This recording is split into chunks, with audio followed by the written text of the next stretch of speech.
The New Centers of the Sphere. William Ospina. Colombian writer, novelist, and critic born in Hervio, a municipality in the department of Tolima.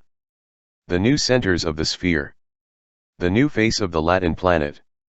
Not long ago, in Paris, questioned by journalists about how Latin America is defending itself from the cultural invasion of the time, Gabriel Garcia Marquez responded that he did not have so much the feeling that they are invading us, but rather that it is we, Latin Americans, who are culturally invading the world. He added that the way in which the literature, the arts, the music, the crafts, the customs, the gastronomy of our America made their way into the contemporary world was remarkable. It is true, in the times of the so-called Latin American literary boom, whose very name is an expression that it was not a local phenomenon, the presence of our cultures in the societies of the planet was already beginning to be notable, and since then it has become more and more noticeable influence. But since the 30s of the last century, when tango began to be danced in Paris, since the 1940s, when the world of infinite objects and magical libraries of Jorge Luis Borges began to be frequented by the French, when the bands of boleros and Caribbean sounds took their rhythm everywhere, when Mexican cinema began to be seen, and when Pablo Neruda wrote his Residence on Earth and his General Song, since the 1950s, when Pérez Prado's Mambos, Juan Rulfo's narrative and the romantic beginnings of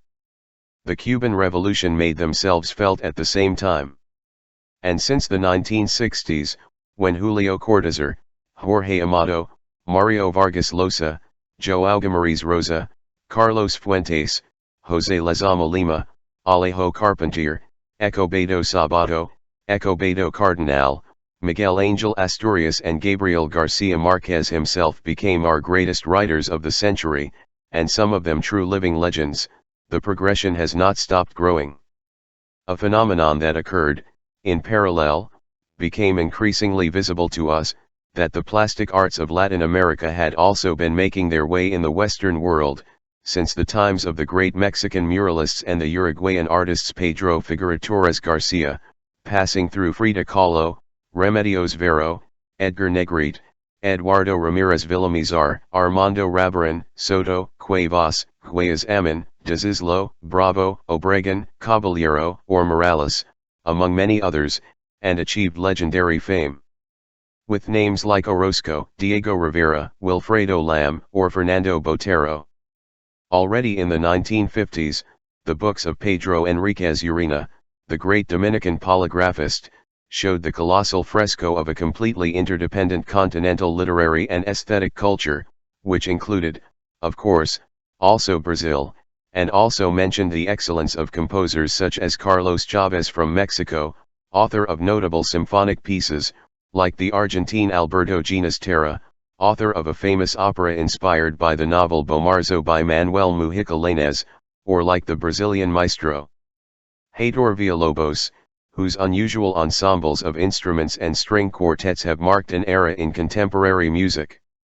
But, of course, that presence of ours in the world is more immediately perceptible in the multitude of mestizo faces that fill the cities of the United States, in the Chicanos of Los Angeles, in the Mexican or Peruvian or Cuban food restaurants that abounded in New York and Miami, in the Andean music ensembles that play in the Paris subway, in those boats anchored in the Thames, not far from Big Ben, where swarms of incorrigible Colombians drink brandy and listen to songs of spite, in fact that the television networks with the most audiences in the United States are the so-called Hispanic networks. This is due, equally, to the fact that there are more and more Latin American immigrants, and also to the fact that the process of planetary intercommunication necessarily favors those who have more things to show and say, and Latin American cultural diversity is one of the most notable, though not yet the best known, in the world. These immigrants came in waves to Europe and the United States, Cuban exiles, Mexicans looking for work, Chileans thrown out by Pinochet, Argentines and Uruguayans persecuted by their dictatorships, Colombians expelled by violence, Brazilians, Puerto Ricans, Dominicans, Peruvians, who seek a better future in rich countries, and who, believing they only carry their needs and hopes, also carry with them their languages, their traditions, their customs, and a unique nostalgia in the spirit of bolero and son and tango, a curious nostalgia that the English, the French and the Italians do not seem to feel in their relationship with their world of origin. But what people are these who, despite their enormous diversity, are perceived by the world as a single people, and who have deserved, by one of those curious somersaults in which history is pleased, to inherit the name of one of the most illustrious traditions, cultures of the planet, to the point of being called, generically, Latinos. To question its genesis is to peer into the most decisive of the historical facts of modernity. It is to look into the heart of the West and see an age of iron and blood that slowly and inexorably, to the rhythm of its agonies and its hopes, is changing in eloquence and in music. When we talk about the discovery of America, we tend to look at it as a historical moment and as a geographical fact, the apex of fortune in the age of discoveries, the moment in which the two faces of the planet, until then totally separated, looked at each other. First time. It is amazing to think that until just 5 centuries ago the Atlantic Ocean, which is today the route of many of our migrations, was a marine extension that had practically never been visited by human beings. Some lost dragon of those tireless travelers, the Vikings, had touched the coasts of Newfoundland, and had forgotten some silver coins in its forests, but the discovering adventure of the Norse left no trace in history. The Spanish discovery later marked the beginning of the greatest empire known until then, and made Carlos V say that in his domains the sun did not hide, because when it set over the golden mountains of California it was already dawning over the Philippine Islands, and when it was hiding in Manila it was peeking out over the last pine forests of Germany. But America was not just another point of arrival for Europeans. It was, in many ways, an extension of their civilization, and linked their destiny to the destiny of Europe in a way that was never fully fulfilled in Asia or Africa. Neither Alexander Hellenized Persia, nor Julius Caesar Romanized Egypt, nor did Rome Latinize Carthage or Asia Minor, and the truth is that later neither the English Europeanized India and China, nor the French managed to bring the Cartesian spirit to modern times. Indo-Chinese Peninsula. Starting with the discovery, America was a vast and complex laboratory of ethnic mixtures and cultural fusions, although for a long time these convergences and these functions were outside the gaze and awareness of the great Western culture. For Europe, America meant a sudden expansion of the available territory, and the truth is that in just over 4 centuries some 100 million immigrants arrived here. Today it is our countries that send their displaced and disinherited in search of a future to more fortunate lands, but it is important not to forget that America was, in other times, the refuge of humanity, and that in our continent they found their home and their destiny. Millions of human beings exiled by hunger, wars, and tyrannies. Perhaps never in history have there been such massive displacements of human beings as those who came to America, not even when the hordes of Indo-Europeans advanced occupying Europe, nor when the Roman Empire took over the known world, nor when the Moors occupied the northern reaches of the Mediterranean, nor when the hosts of Genghis Khan swept through Asia. The Spanish occupied the Caribbean, advancing on the kingdoms of the Aztecs in 1521, the Incas in 1532 and the Chibchas in 1538, later the Portuguese occupied the vast Brazilian region, and only a century after the discoveries, when the Caribbean, the ancient territories of the native empires, and these regions of our terra firme were already occupied by the conquerors, the process of colonization of the territory began North American. In the United States and Canada, the native populations were practically exterminated, and therefore colonization consisted of a transfer of vast populations to a rich world that had never been exploited. In Aztec, Caribbean, Inca, Equinoctial, and Southern America, large regions preserved their majority indigenous population, all received the abundant contribution of the Iberian peoples, and others experienced the gradual incorporation of the African world, since quite possibly only from Africa were they brought to our continent, as slaves, about 15 million people. This marked the main difference between the world's north and south of the American continent. It could be said that the north became an extension of European culture, overshadowed by slavery, although renewed by the biblical sensation of populating the promised land, and by the Adamic consciousness of beginning a world. Nowhere does that cry of novelty, that sensation of dawn, and one might almost say, that rumor of paradise, resound so loudly as in the work of the great poet of the New World, Walt Whitman, the son of Manhattan. Latin America, while paying tribute to Europe for 3 centuries, experienced something very different, the fusion in different degrees of the cultures of the 3 continents, which formed our first great cultural mosaic, mostly white countries of European origin, such as Argentina, Uruguay, and to some extent Chile, mostly indigenous countries, such as Mexico, Guatemala, Ecuador, Peru, and Bolivia, predominantly mulatto countries, such as Brazil, Cuba, the Dominican Republic, Haiti, or Jamaica, and mestizo countries, such as Colombia or Nicaragua, which are neither predominantly white, nor indigenous, nor African, but rather have a large number of racial and cultural mixtures. In ancient times, Rome was a vast empire, and brought to all peoples the great Latin language and to many of its inhabitants the status of civitas, of citizens. But after its fall came an age of disintegration, where each town was enclosed within its borders, the great continental routes were abandoned, the economy and politics assumed local form, and forests and roads were filled with robbers and dangerous, propitiating for centuries, thanks to isolation, the dismemberment of the common language into regional dialects. This is how Spanish arose, from the mixture of Latin with the Celt-Iberian languages, Portuguese, as a particular form of Latin on the shores of Iberia, thus emerged French, which allied Latin with the Gallic languages, thus the Tuscan arose, as a popular form of Latin in the central region of Italy, and thus the Romanian arose, from the mixture of Latin with the Slavic languages. Even English, a derivative of the Old Anglo-Saxon, was loaded with words of Latin origin, since the British Isles had been the last limit of the Roman Empire. And that is how a great language of civilization disappeared from the world, not by death, but by fragmentation into local dialects. However, the paths of history are complex and unpredictable. No one could think, in times when the Roman Empire was dying and the Romance dialects were becoming stronger, that some of them would become, 1,000 years later, once again great planetary languages. None of them have had the curious luck that the Spanish and the Portuguese had.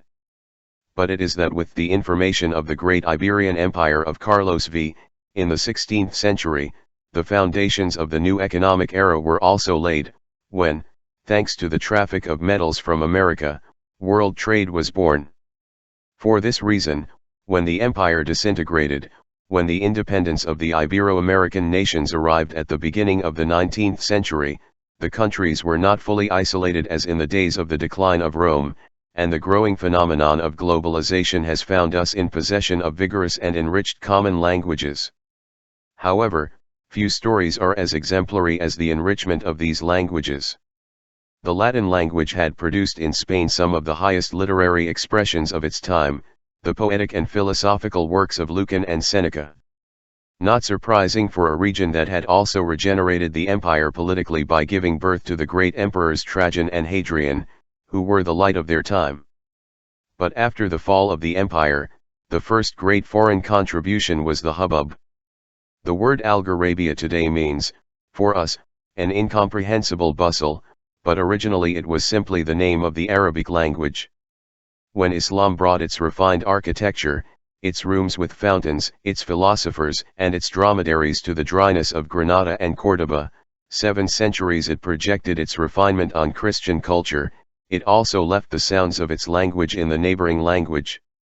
This influence filled Spanish poetry with a new musicality, as well as enriched philosophical possibilities that were later largely frustrated by Christian dogmatism and by the hooks of its Inquisition courts.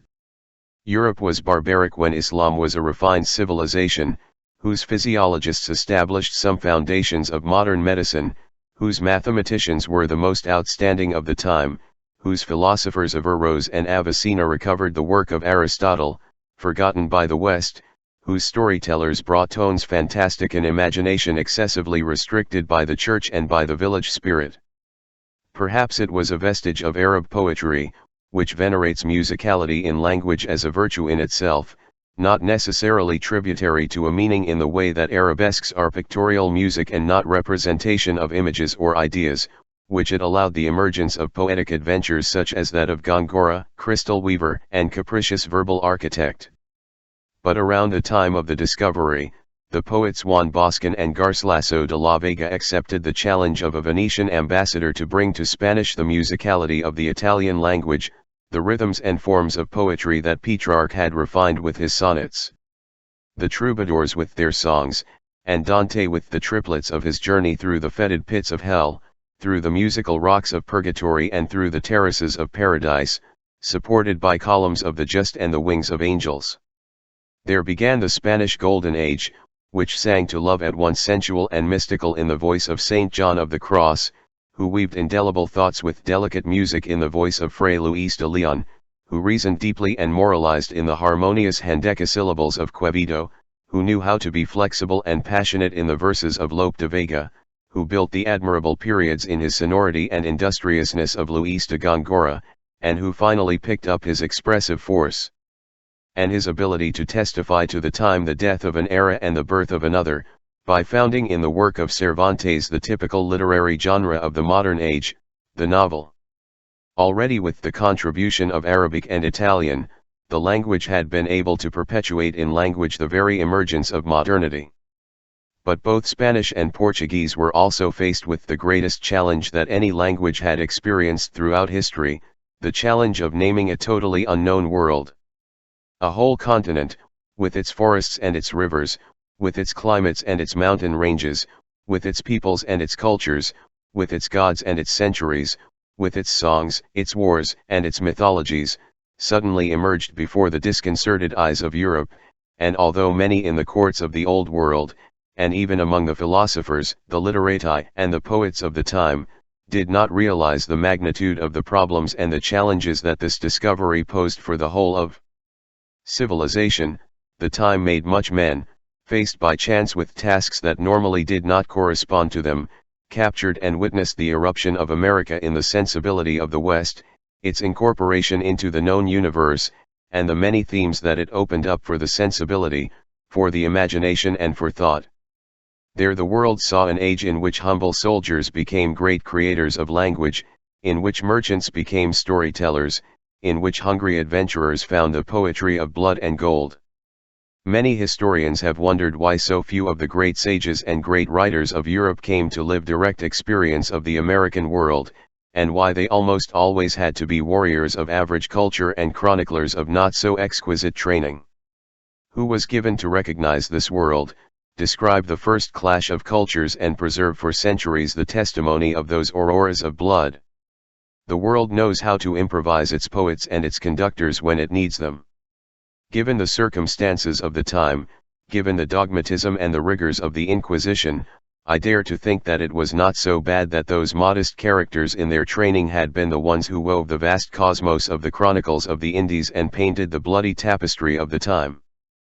Perhaps the philosophers and the sages, trained in a more rigid tradition than the inexperienced scribes and the unsuspecting adventurers, would have seen less than the chroniclers did, and perhaps they would have inscribed it in a language more indolent of the formalities of the time in a less perceptive way. Many chroniclers of the Indies, like many of the authors of the Icelandic warrior sagas, took their resources from life rather than the habits of tradition, and were enormously inventive because their literary turns were often imposed by the very vertigo of the facts.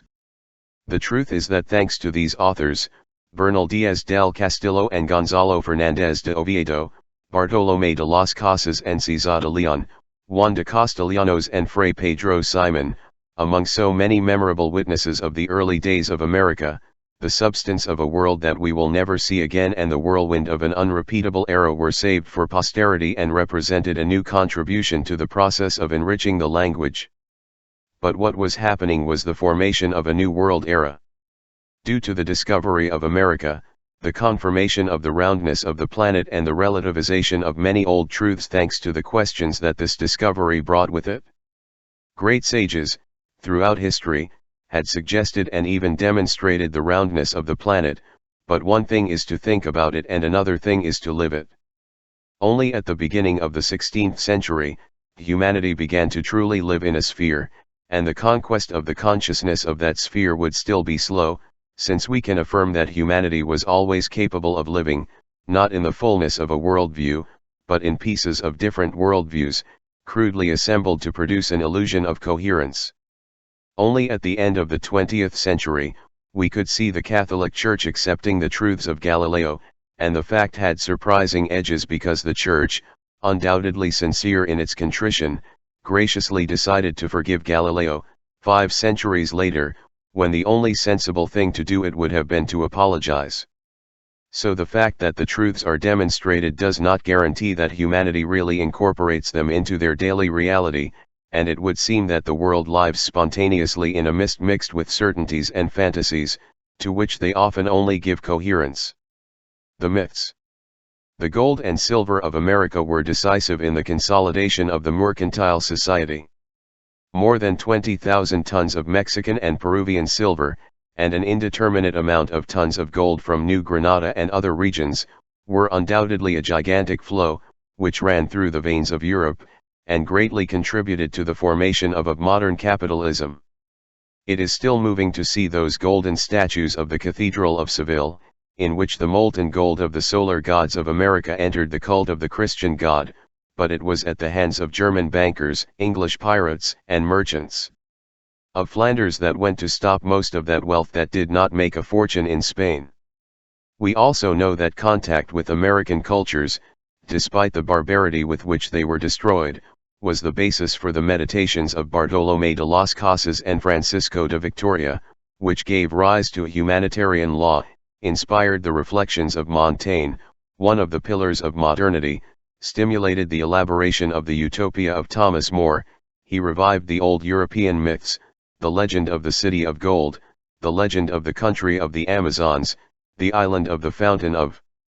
eternal youth, the reefs of the sirens and the dream of the country of cinnamon, that world fed, finally, in Rousseau the legend of the noble savage and the cult of nature that would inspire the dreams and landscapes of Romanticism, and that would be one of the main stimuli for the appearance of ethnology and anthropology, disciplines that have changed the sensitivity of contemporary societies.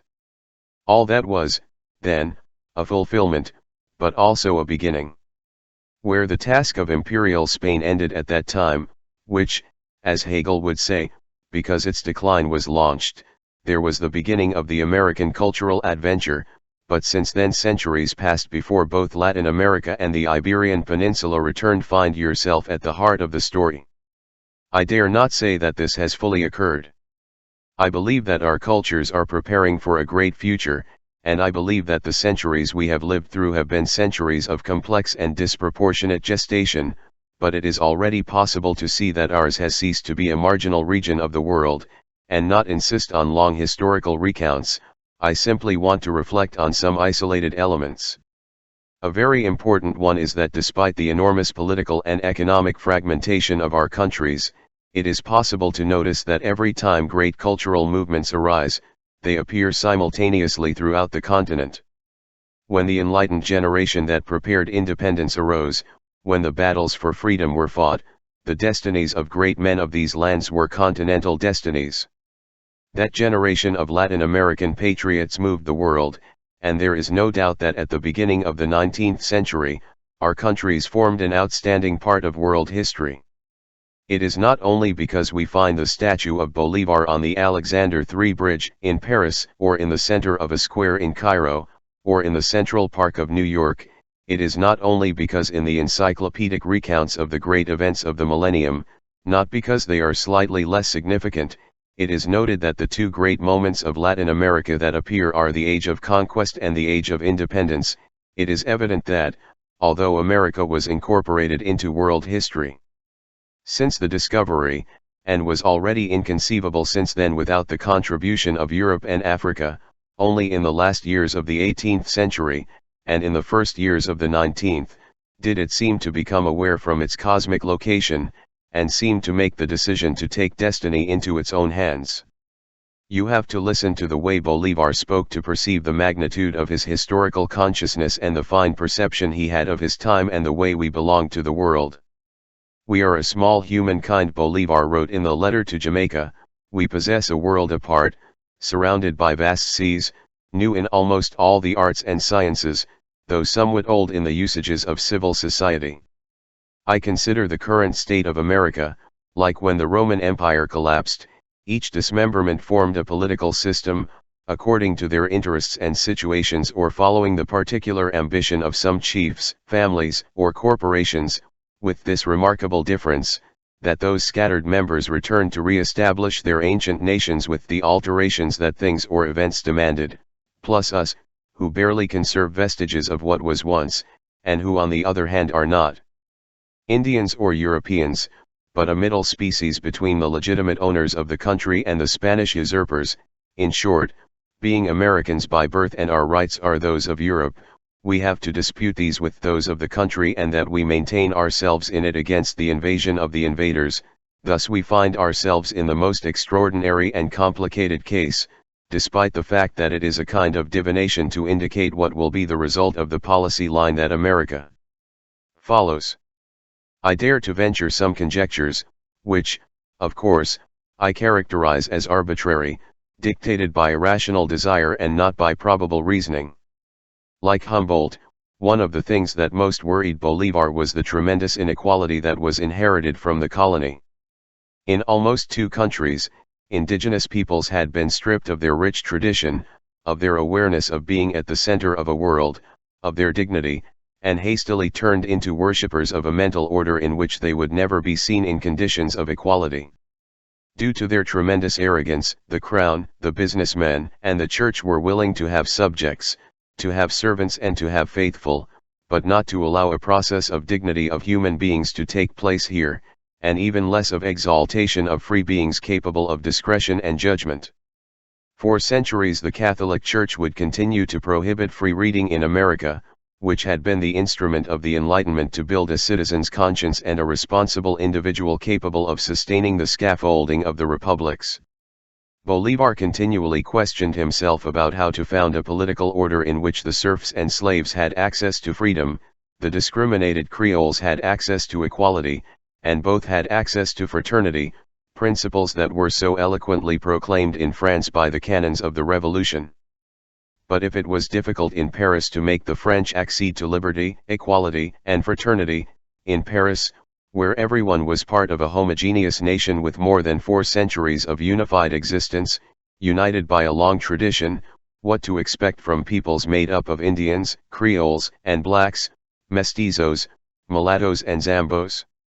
What to expect from those Creoles more willing to gain notoriety and power than to live with the mulatto and the Indianata? What to expect from those remnants of the old native cultures? What to do with these syncretic religions? What to do with the rich patriots who were willing to fight for independence, but not to give freedom to their many slaves? What do you do with those miners and landowners who lived by shipping their metals and products from Spain? What to do with those merchants who lived from trade with the metropolises? What to do with those who had learned the thousand nuances of the bureaucratic trap, with the already flourishing tradition of devious legalism, that empire of lawyers who tightened and retightened the nuts of the law to thrive on its gaps and parasitize from its ambiguities? It is known that many indigenous people resisted the idea of independence because they rightly feared that the mestizos who would take over the states could become more exclusive and more contemptuous of the Indians, blacks, and mulattoes than the Spaniards themselves. Also in his time, many slaves rejected the incomprehensible idea that slavery should be abolished, since without extensive and long-term educational and social work to change values, build an ethic of equality, and effectively offer educational opportunities, political, legal and economic, the freedom of the slaves was limited, as Estanislao Zolta has said, to leaving them free of food and shelter. The path that Bolivar saw was the path of generosity. He believed in the need for a slow and paternal pedagogical work that would teach races, social classes, regions, and traditions to coexist, promoting the best of all of them and establishing that creative dialogue within the framework of rich legislation. In guarantees, which would allow them to overcome in a short time the trauma of a century of savage conquests and 2 centuries of colonial arrogance. I desire more than any other to see America form the greatest nation in the world, less because of its size and riches than because of its freedom and glory. Although I aspire to the perfection of the government of my country, I cannot persuade myself that the New World is for the moment governed by a great republic. Since it is impossible, I do not dare to wish for it, and I even less wish for a universal monarchy in America, because this project, without being useful, is also impossible. The abuses that currently exist would not be reformed and our regeneration would be fruitless. The American states have needed the care of paternal governments to heal the wounds of despotism and war. Just as there had always been a Caribbean America, an Andean America and an Amazon America, an America of the deserts of the north and an America of the pampas of the south, a white America, an Indian America and a black America had also been defined. Or better yet, a predominantly white Euro-America, like Argentina or Chile, an indigenous and mestizo Indo-America, in Mexico, Guatemala, Ecuador, Peru or Bolivia, a predominantly black and mulatto Afro-America, in Cuba, Haiti, the Dominican Republic, Jamaica, or Brazil. This did not mean that all the countries were not mestizo to a greater or lesser degree, but many elements that characterized their cultures derived from that original composition. Each of these Americas would have unique elements to contribute to the mosaic of civilization, and it was impossible for the solution of these conflicts to come about through the almost magical discovery of a political system suited to their needs. All political systems are the fruit of tradition and experience, and Mestizo America was a new experiment in world history. The conquest of its formal independence would be just the first step in a long search that required the experiment of social coexistence within the framework of new legislation, economic strengthening governed by the ideal of autonomy and cultural independence. Simon Rodriguez rightly said that we would only find solutions when we did not think of ourselves as different from one country to another and when we did not believe in more borders than the natural ones of the continent. 2 centuries later, these conditions for the existence of the continent as a solidary nation with firm commitments and with shared responsibilities regarding the destiny of the world have not yet been fully met, but despite the apparent chaos, we have come a long way. Miscegenation, which was our great difficulty, is also our great opportunity on the stage of contemporary culture, since the tendency towards miscegenation and militage is one of the main characteristics of modernity. The world no longer has towards any form of racial or cultural purity, but towards all kinds of fusions. This explains the value of mestizo cultures as full faces of the time. Their challenges are the most compelling since, faced with the persistent danger of fascism, which claims to claim the superiority of pure races, pure languages, single religions, or homogeneous cultures, and which absurdly seek to impose them on the entire world, the only alternative is to find the value of the mergers and show the mestizo civilization as the most likely face of the future. Thus, our countries, on which the hegemonic power of certain cultures carried out so many atrocities and so much violence, have been forced before any other to be the laboratories of this new planetary age. That is what the ideology of that great man of action and great dreamer of futures who was the liberator Bolivar pointed to, from a time when neither ethnology nor anthropology had given cultures their vindication and justification. There is in his ideas more of a kind of dark intuition than a precise conceptual development. Brotherhood by tradition and language, perhaps the day will not be far away when the still vague dream of a unity of nations of our America will be fulfilled, as outlined in those final words of the letter from Jamaica. It is a grandiose idea to try to form from the entire New World a single nation with a single bond that links its parts to each other and to the whole. Since it has an origin, a language, some customs, and a religion, it should, therefore, have a single government that would confederate the different states that are to be formed, but it is not possible, because remote climates, remote situations, diverse situations, opposing interests, dissimilar characters, divide America. How beautiful it would be if the Isthmus of Panama were for us what that of Corinth was for the Greeks. Hopefully one day we will have the fortune to install there an august Congress of the representatives of the republics, kingdoms, and empires to treat and discuss the high interests of peace and war, with the nations of the other parts of the world. This kind of corporation may take place at some happy time of our regeneration. Another hope is unfounded, similar to that of the Abbé St. Pierre, who conceived the laudable delusion of convening a European Congress to decide on the fate and interests of those nations. In our time, however, we have seen how the states of Europe, much more different from each other, and traditionally more opposed by wars, religious conflicts, and cultural differences, have reached the gates of a confederation. At the end of the 19th century, another admirable generation took up the challenge of seeking our entrance into modernity. It was also there in the field of language, and in particular of literature, where this effort was made to break the rigid schemes of societies that had lost their planetary vocation and had locked themselves in their lethargic dream of villages, sometimes idyllic, but often violent and fratricidal. In Mexico, in Havana, in Bogotá, in Lima, in Santiago de Chile, in Buenos Aires, the renewing voices of Manuel Gutiérrez Nájera, José Martí, José Asunción Silva, José María Eguren, Ricardo James Freire, Leopoldo Lugones began to emerge. His themes, his rhythms, the grace of his language, the elasticity of his cadences, the richness of his prose, made it possible to glimpse that a true revolution in sensibility was taking place there. Two simultaneous facts were remarkable: one, the continental character of his adventure and his search; another, the fact that they all seemed to draw from the same sources, from the poetry of Edgar Allan Poe and Heinrich Heine, but mainly from contemporary French poetry, from the voices of Victor Hugo, Baudelaire, and especially Paul Verlaine. An extraordinarily musical poet, given to passion and disorder, but full of life, grace, and authenticity.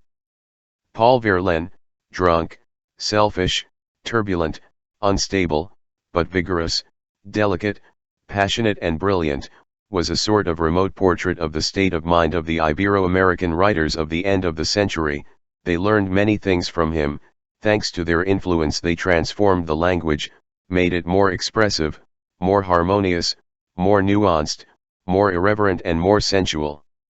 What was coming to us was a language for passion that was contained in countries full of cultural richness and human diversity, but silenced for a long time by colonialism and later by the narrow-mindedness of a village politics. Now we were poking our heads back to the reality of the planet. The most prominent member of that literary generation, the Nicaraguan Rubén Darío, not only brought many of the partial conquests of his friends and colleagues to fruition in verse and prose, but was also the one chosen by destiny to bring to Spain the evidence of this adventure of modernity. When he arrived in Madrid in 1898, Spain had just lived through its war with the United States. It had lost its last possessions in the Caribbean, the islands of Cuba and Puerto Rico, its last possessions in the Pacific, the Philippine Islands, and with them it had lost the last vestiges of his world empire. The old Spanish literary generation succumbed to prostration in a disenchanted country, but the new ones were eager to meet the world and to build a modern Spain, adapted to the times, capable of fully living the new adventure of no longer being an empire almost fictitious, but one of the most original nations of Europe.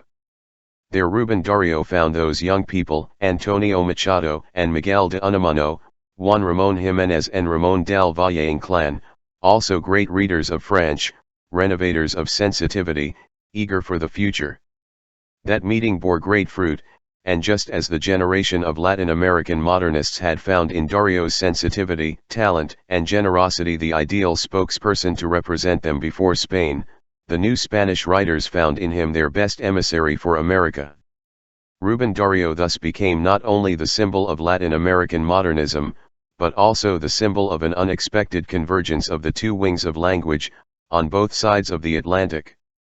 And it is because that contact occurred, because at that lucky moment that dialogue was possible, that the Spanish language, which had spent 2 centuries almost in silence in which the rest of the great languages of Europe lived the splendor of their creativity, the centuries of classicism, rationalism, and romanticism, and had ceased to be an instrument of the great adventures of the spirit, rediscovered its destiny as a great language of civilization, and undertook throughout the 20th century the adventure that has made it not only in the third language of the world, after Mandarin and English by quantity, but in one of the most vigorous of modern times, one of the languages that will have to assume, in a leading way on the planet, the responsibility for the future, the tasks of reflection, creation, and communication that open up before us at this crossroads of centuries. In 1936, the great Mexican writer and thinker Alfonso Reyes spoke at an international forum, and published in the magazine Sur, of Buenos Aires, some reflections on the way in which our elders perceived their destiny as children of this continent. The immediate generation that precedes us still believed that it was born inside the prison of various concentric fatalities. The most pessimistic felt this way: first, the first great fatality, which of course consisted in being human, according to the sentence of the old Silenus collected by Calderon, because the greatest crime of man is to have been born. Within this, came the second circle, which consisted of having arrived very late in an old world. The echoes of that romanticism that the Cuban Juan Clemente Zanilla summarizes in 2 verses had not yet died out: my times are those of ancient Rome, and my brothers with Greece have died. In the world of our letters, a sentimental anachronism dominated the average people. It was the third circle, on top of the misfortunes of being human and being modern, the very specific one of being American, that is, born and rooted in a soil that was not the current focus of civilization, but a branch of the world. To use a word of our Victoria Ocampo, the grandparents felt owners of a soul without a passport. And since one was American, another handicap in the race of life was being Latino, or, in short, having a Latino cultural background. It was the time of a quotient la superiorite de Anglo-Saxons. It was the time of submission to the present state of things, without hope of definitive change or faith in redemption. Only Rodo's harangues were heard, noble and candid. Since it belonged to the Latin world, a new fatality within it belonged to the Hispanic world. The old lion had been down for a long time. Spain seemed to be back from its former greatness, skeptical and helpless. The sun had set on his domain. And, to make matters worse, Hispanic Americans did not understand each other with Spain, as was the case until recently, even before the present pain of Spain, which wounds us all. Within the Hispanic world we still come to be a dialect, a derivation, a secondary thing, a branch again, the Hispanic American, a name that is tied with a hyphen, as if with a chain. Among Hispanic Americans, those close to me still lamented having been born in an area loaded with Indians. The Indian, then, was a burden, and not yet a haughty duty and a strong hope. Within this region, those who are still closest to me had reason to grieve at having been born in the fearful neighborhood of a thriving and plethoric nation, a feeling now transformed into the priceless honor of representing the front of a race. Of all these ghosts that the wind has been carrying away or the light of day has been redrawing until they have become, at least, acceptable realities, something still remains in the corners of America, and it must be pursued by opening the windows wide and calling superstition by its name, which is the way to drive it away. But, in substance, all this is already rectified. Ceded the previous premises and after this examination of cause, I dare to assume a style of legal allegation. There has been a feeling of leveling and equality between Spain and us for a long time. And now I say before the tribunal of international thinkers that is listening to me, we recognize the right to universal citizenship that we have already won. We have reached the age of majority. Very soon you will get used to counting on us. So far the text of Alfonso Reyes. I dare to affirm that that time has come, and Alfonso Reyes himself is one of the forgers of this age in which the specific way of thinking and the very diverse style of creation of our cultures has begun to become indispensable for the world. The 20th century was the century in which Ibero-America went from invisibility and remoteness to being at the center of the dramas of the contemporary world, but also at the center of its spiritual adventures. No one can ignore that our current presence in the international arena is profoundly marked by the difficulties inherent to our reality, by the persistence of very modern evils. No one can ignore the existence of drug trafficking, terrorism, political and economic exile. But these facts must not be allowed to overshadow or annul another great truth, that of the vigor and growing relevance of our cultures, the way in which we are reinterpreting Western tradition, and the unmistakable flavor that our creations already have. It is impossible to conceive the literature of the 20th century without thinking, among many others, of Jorge Luis Borges, João Guimarães Rosa, Pablo Neruda, Juan Rulfo, or Gabriel Garcia Marquez. Each one of them not only represents the expression of a region, of a sensitivity, one of the irreplaceable faces of this kind of Latin planet. Borges, voice of a country of immigrants, encrypts in his works the cosmopolitanism of America, its infinite curiosity for all cultures, its right to inherit all traditions, its cult for the accumulated memory of libraries and symbols, and at the same time, his Adamic perplexity for a world that is always unexplained, the point at which art and philosophy are linked to produce, not certainties that overwhelm and silence, but privileged states of amazement and gratitude. Rulfo, voice of an apparently abolished indigenous world, gives rise in his poetry to the spectral rumor of a reality where life and death intertwine, where time is at the same time a breath of wakefulness and sleep, in where intimacy and history dialogue in the stark language of elementary emotions. Neruda and Guimarães Rosa show us the turbulence of a world where nature still exists in a sense that many regions of the planet have already lost, a nature that language besieges and never fully reaches. They show us the eternal American adventure of trying to name, with a language that is always insufficient, a world of excessive fertility and powerful violence, and they reveal to us how urgent the task of incorporating the nameless and the unknown into the order of the sacred and the human. The central task of all poetry. Gabriel Garcia Marquez, voice of the multiple universe of the Caribbean, fuses the musicality of the Spanish language with the disconcerting magical thinking of indigenous peoples and with the joy and sensuality of African cultures, to produce the splendor of the mestizo novel, the saga of a world where perhaps only the complicity of forbidden love manages to survive the tricks of language, the arbitrariness of power and the winds of doom. If these authors, and so many others, have made their way into the hearts of their contemporaries throughout the world, it is because the synth essays that Alfonso Reyes mentioned have not ceased to occur in our culture, because Ibero-America is beginning to have answers for the world, and it will have them more and more to the extent that it assumes all its wealth, the wisdom and the sum of knowledge of its indigenous peoples, the vigor, joy, and sense of rhythm of its African American peoples. The deep imprint of civilizations from its Iberian and Latin past, and the growing contribution of the cultures that have come to us to stay. We can affirm that Ibero-America has entered into a dialogue of equality with the world in the field of culture. Perhaps it will not be long before this cultural exchange will also become a true economic and political exchange, and something much more important and more urgent, in a dialogue, on equal terms with the rest of the world, on the directions of human civilization and the future of the planet. Finish. The new centers of the sphere. William Ospina.